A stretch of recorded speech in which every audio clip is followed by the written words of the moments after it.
When was the last time you got angry and someone told you that it is unhealthy? It happens to all of us. A lot of communities preach on anger, saying quotes like, "Anger doesn't solve anything, it builds nothing, but can destroy everything." If someone can easily anger you, it means you're off balance within yourself. Anger is your biggest enemy. You need to control it. It seems like we condemn anger. We associate it with bad behavior, or sometimes even weakness. But anger is an emotion, not a behavior. It describes what people feel and not what people do. It can possibly activate aggressive behavior, but doesn't always and doesn't have to.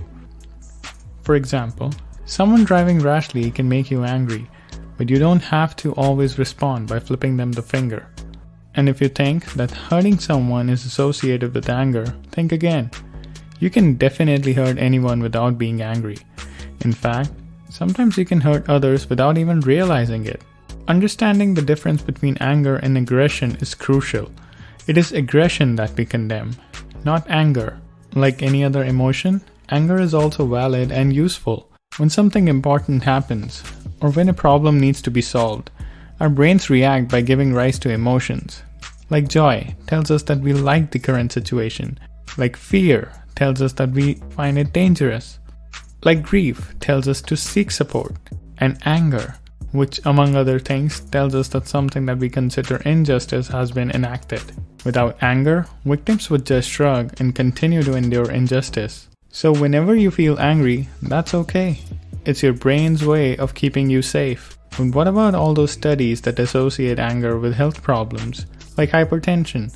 Looking closely at those studies, researchers tend to find that habitually repressing anger or behaving aggressively are associated with hypertension and coronary heart diseases. This means that behaving in an aggressive way and bottling up anger are linked to heart disease.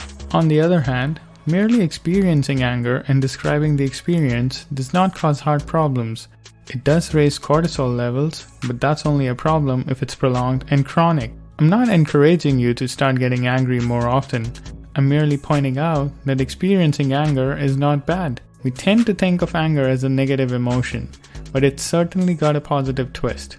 While it's true that anger often feels unpleasant, research shows that our brains and bodies get activated almost as if we're pumped up. Just like when we feel joy, our brains show an approach activation when we are angry, but that doesn't mean that anger feels good. It means that anger, just like joy, is an approach emotion.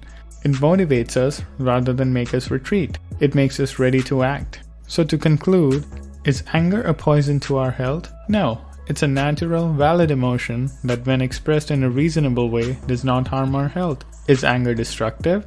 Not at all. It's a motivating force that tells us that something must change. It's okay to feel angry. That's it, guys. I hope you liked this video and found it useful. For more such content, please like and subscribe to my YouTube channel and follow me on Instagram. Cheers!